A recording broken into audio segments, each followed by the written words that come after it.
Hello everybody, welcome to MJ Yaks Movies. Today I'll be acting the film Blue Chips from 1994, directed by William Friedkin, based on a script by Ron Shelton.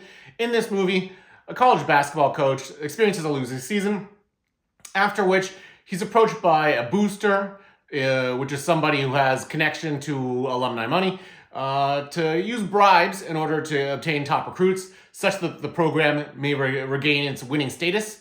After a little bit of deciding, the coach decides that this is in fact okay.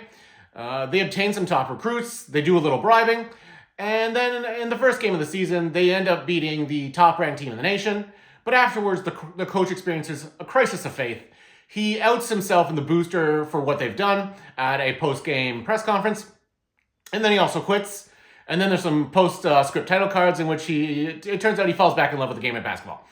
So this movie features primarily Nick Nolte, Mary McDonald, JT Walsh, Shaq, Penny Hardaway, and then a million basketball cameos that I'm not going to get into because of how many there are. Also, though, we do have Alfred Whittard and Louis Gossett Jr. in there for a second.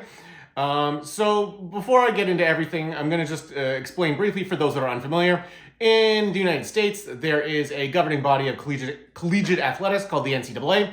Historically, they would not allow players to receive money for what they did at the collegiate level. The only payment they were allowed to receive was a college degree, which was fine for a long period of time because collegiate sports weren't worth hundreds of millions of dollars.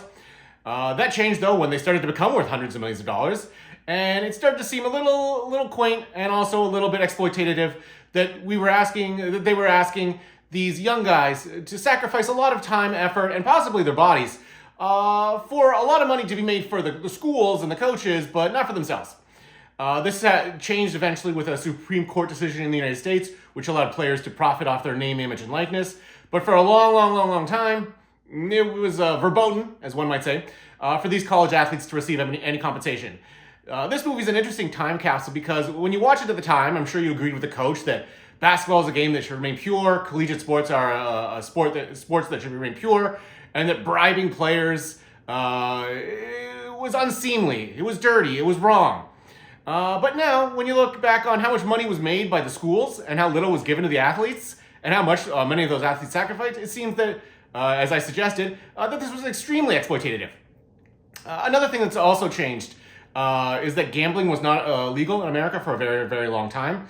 It is now legal, and so there's a subplot in this movie about how there's a point-shaving scandal which would not be quite as big or not quite as morally offensive as it was back at the time when gambling was not just illegal, it was also morally offensive. Insofar as the cameos, I'll say that the actor cameos from athlete actor cameos kind of vary. I personally found Shaq to be very engaging in this. Penny Hardaway a little less so. But, you know, it depends on how you feel about them. I thought there was a whole lot of Shaq charm in this. Mary McDonald, the ex-wife of the Nick Nolte character, plays a very typical for the era wet blanket character where her job is primarily to just put a downer on everything. Another thing about this movie really missed the boat, proverbially speaking, on having any rap or hip-hop in this. There's a lot of Creedence Clearwater Revival, a lot of rock guitar in this, whereas there should have been, I feel, a little bit more music that was closer to the culture of the sport. And also the basketball shooting in this movie looks weird. Not the shooting of basketballs in the games, but I mean the actual shooting of the games themselves. So basketball is a game that's best shot from an overhead view. If you ever watch a basketball game on television, it's always shot from an upper angle. Shooting from the floor makes things really incoherent, and a lot of the basketball stuff in this was. But I would say for me, overall, this is a good sports movie, a great time capsule movie, and also probably one of Shaq's better, if not his best movie. But you know what? Maybe you don't like gambling. I don't know.